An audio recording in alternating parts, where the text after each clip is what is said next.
रामकृष्ण हरी मंडळ श्री स्वामी समर्थ यंदा 30 मार्च म्हणजेच रविवारी या दिवशी आलेला आहे गुढीपाडव्याचा सण। गुढीपाडवा हा दिवस 3.5 मुहूर्तांपैकी एक शुभ मुहूर्त म्हणून मानला जातो।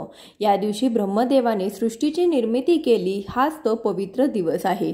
ब्रह्मदेवाने विश्वनिर्मिती केली ती पाडव्याच्या दिवशीच आणि पुढे सत्ययुगाची देखील सुरुवात झाली आणि म्हणूनच नूतन वर्षारंभ म्हणून चैत्र शुद्ध शुक्ल प्रतिपदा म्हणजेच गुढीपाडवा साजरा केला जातो। या गुढीपाडव्याच्या दिवशी विश्वातील तेज तत्व हे प्रजापती लहरीच्या असतात, तर त्या मोठ्या प्रमाणामध्ये उत्सर्जित होत असतात आणि गुढीच्या माध्यमाने आपण या दिवशी जास्तीत जास्त संचित करण्याचा प्रयत्न करत असतो।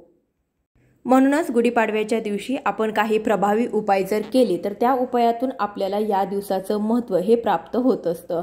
गुढीपाडव्याच्या दिवशी गुढीची पूजा करून काही महत्त्वाचे उपाय देखील केले जातात। आज या व्हिडिओमध्ये मी तुम्हाला एक अतिशय प्रभावी असा उपाय सांगणार आहे।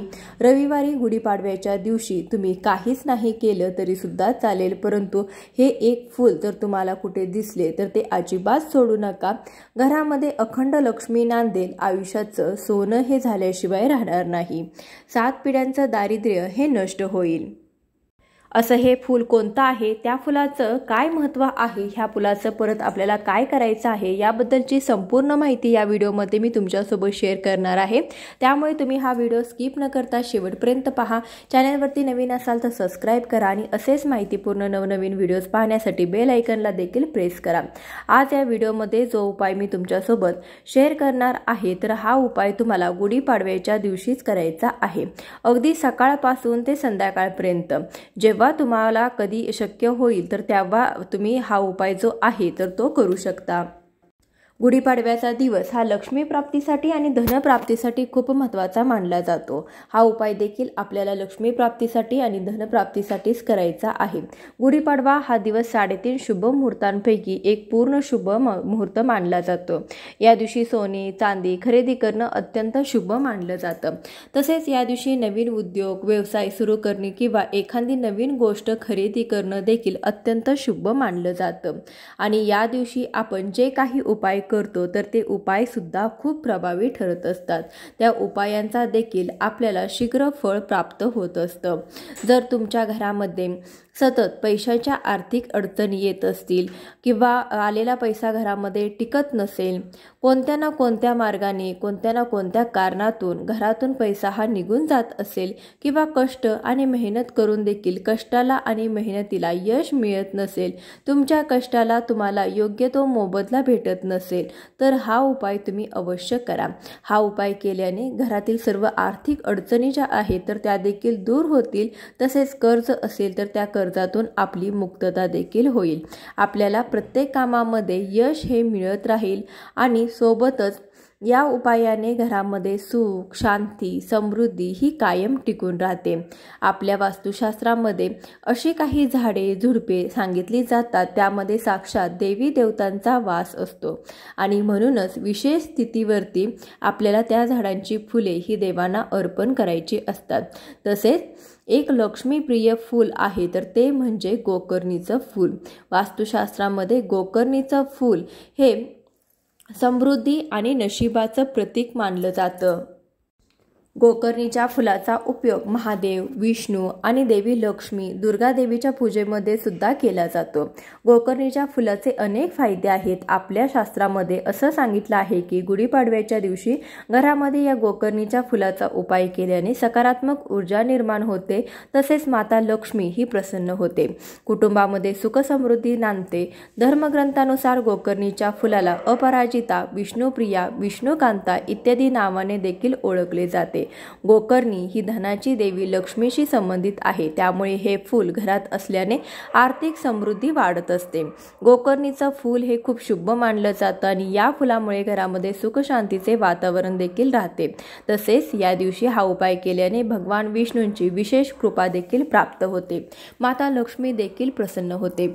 हा उपाय करण्यासाठी आपल्याला 5 गोकर्णीची फुले लागणार आहेत। ही फुले जी आहेत तर ती घेतल्याने निळ्या रंगाची फुलं असतात तर तर ती आपल्याला घ्यायची आहेत। यामध्ये पांढऱ्या रंगाची फुलं देखील असतात, तर उपाय करण्यासाठी निळ्या गोकर्णीचं फूल जे आहे तर ते आपल्याला घ्यायचं आहे। यासोबतच 5 कवड्या देखील आपल्याला लागतील। जिथे कुठे पूजेचं साहित्य मिळते तिथे तुम्हाला 5 कवड्या ज्या आहेत तर त्या मिळून जातील। त्या 5 कवड्या आणि 5 गोकर्णीची फुले तुम्हाला घ्यायची आहेत। हा उपाय आपल्याला देवघरासमोर करायचा आहे, त्यामुळे सर्वप्रथम देवघरामध्ये दिवा लावून घ्यायचा। धूप दीप अगरबत्ती लावून तुम्हाला वातावरण हे प्रसन्न करायचं आहे। त्यानंतर 5 कवड्या आणि त्या 5 फुलं जी आहेत तर ते तुम्हाला तामणामध्ये घ्यायचे आहेत। त्यावरती तुम्हाला अभिषेक करायचा आहे। हा अभिषेक करत असताना ओम श्री महालक्ष्मी नमः या मंत्राचा जप करायचा आहे। त्यानंतर तुम्हाला एक लाल रंगाचा छोटासा कपडा घ्यायचा आहे। हा कपडा देखील तुम्हाला नवीनच घ्यायचा आहे। गुढीपाडव्याच्या दिवशी आपण देवी देवतांना देखील नवीन वस्त्रांची खरेदी करत असतो। हा उपाय सुद्धा आपल्याला करण्यासाठी एक छोटंसं नवीन लाल रंगाचं वस्त्र घ्यायचं आहे। हे वस्त्र आपल्याला देवघरासमोर तुम्हाला अंतरायचं आहे। त्यानंतर त्यावरती 5 गोकर्णीची फुलं तुम्हाला ठेवायची आहेत आणि त्या 5 कवड्या देखील तुम्हाला त्यासोबत ठेवायच्या आहेत। यानंतर त्या कवड्यावरती आणि त्या फुलावरती हळदी कुंकू अक्षता तुम्हाला अर्पण करायचे आहेत। धूप दीप अगरबत्ती ओवाळून घ्यायची आहे। यानंतर तुम्हाला या दोन्ही वस्तू ज्या आहेत त्या लाल कपड्यामध्ये बांधून त्याची एक पोटली तयार करायची आहे। त्यानंतर ती पोटली उजव्या हातामध्ये घ्यायची आहे आणि 11 वेळा महालक्ष्मी अष्टकमचं पठण करायचं आहे। त्यानंतर दोन्ही हात जोडून तुम्हाला तुमच्या घरातील आर्थिक अडचणी, घरामध्ये सुख शांती समृद्धी ही कायम टिकून राहावी यासाठी माता लक्ष्मीला मनोभावे तुम्हाला प्रार्थना करायची आहे। त्यानंतर ती पोटली काही वेळासाठी तुमच्या देवघरामध्ये माता लक्ष्मीच्या फोटोसमोर ठेवायची आहे। त्यानंतर सायंकाळी तुम्हाला काय करायचं आहे, आपण जी गुढी उभारलेली आहे सायंकाळी ती गुढी खाली उतरवली जाते। त्या गुढीला कडुलिंबाची पानं देखील लावली जातात। जी कडुलिंबाची पानं आपण गुढीला लावली होती तर त्यातील 2 कडुलिंबाची पानं तुम्हाला काढायची आहेत। ती कडुलिंबाची पानं देखील तुम्हाला त्या पोटलीमध्ये टाकायची आहेत। 5 कवड्या 5 गोकर्णीची फुलं 2 कडुलिंबाची पानं असे त्या पोटलीमध्ये तुम्हाला पुन्हा बांधून घ्यायचं आहे आणि ही पोटली तुम्हाला पैशाच्या तिजोरीमध्ये ठेवायची आहे। जिथे कुठे तुम्हाला तुमचे थोडेफार पैसे ठेवत असाल, महत्त्वाची काही कागदपत्र ठेवत असाल त्या ठिकाणी ही पोटली ठेवायची आहे। वर्षभर ही पोटली तिथेच ठेवायची आहे। तुम्ही स्वतः चमत्कार पाहू शकता। तुमच्या घरात कितीही मोठ्या पैशाच्या अडचणी असतील तर त्या 100% दूर होतील। या तिन्ही वस्तू लक्ष्मी प्राप्तीसाठी आणि धन प्राप्तीसाठी खूप महत्त्वाच्या मानल्या जातात। गुढीपाडव्याच्या शुभ मुहूर्तावरती कवड्याची खरेदी करत असतो। कवड्या या लक्ष्मीकारक मानल्या जातात आणि जिथे माता लक्ष्मी असते तिथे लक्ष्मीप्रिय वस्तू असतात। जिथे माता लक्ष्मी ही अखंड वास करत असते तिथून माता लक्ष्मी ही कधीही बाहेर जात नाही। म्हणून आपल्याला गुढीपाडव्याच्या दिवशी हा उपाय करायचा आहे। तसेच तुमचा एखादा उद्योग व्यवसाय असेल तर तिथे सुद्धा तुम्ही ही पोटली जी आहे तर ती ठेवू शकता। यामुळे नक्कीच तुमच्या उद्योग व्यवसायामध्ये देखील वृद्धी होईल। घरामध्ये सुतक असेल तर हा उपाय तुम्ही करू नका।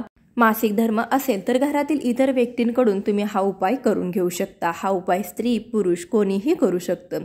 तुम्हाला जे महालक्ष्मी अष्टकम म्हणायचं आहे तर ते आपल्या जी मार्गशीर्ष महिन्याचं जे महालक्ष्मीच्या व्रताचं पुस्तक असतं त्याच्या पाठीमागे देखील महालक्ष्मी अष्टकम असतं किंवा तुमच्या कोणत्याही नित्यसेवेच्या स्तोत्रमंत्र पुस्तकामध्ये असेल किंवा नसेलच तर तुम्ही गुगलवरती सर्च करून देखील घेऊ शकता आणि महालक्ष्मी अष्टकम म्हणू शकता। नमस्ते तु महामाये श्रीपीठे सुरपूजिते शंखचक्र गदाहस्ते महालक्ष्मी नमोस्तुते। नमस्ते गरुडारूढे कोलासुरभयंकरी कुमारी वैष्णव ब्रह्मी महालक्ष्मी नमोस्तुते। हे महालक्ष्मी अष्टकम आपल्याला म्हणायचं आहे। आजच्या व्हिडिओमध्ये बरीचशी माहिती घेण्याचा प्रयत्न केलेला आहे। व्हिडिओ आवडला असेल तर व्हिडिओला एक लाईक नक्की करा, जास्तीत जास्त लोकांपर्यंत शेअर करा। माझ्याकडून तुम्हा सर्वांना गुढीपाडव्याच्या खूप खूप शुभेच्छा। येणारं नवीन वर्ष तुमच्या आयुष्यामध्ये आनंद सुख समृद्धी ऐश्वर्य घेऊन येवो ही स्वामींच्या चरणी प्रार्थना। आजचा व्हिडिओ इथे संपतोय। धन्यवाद।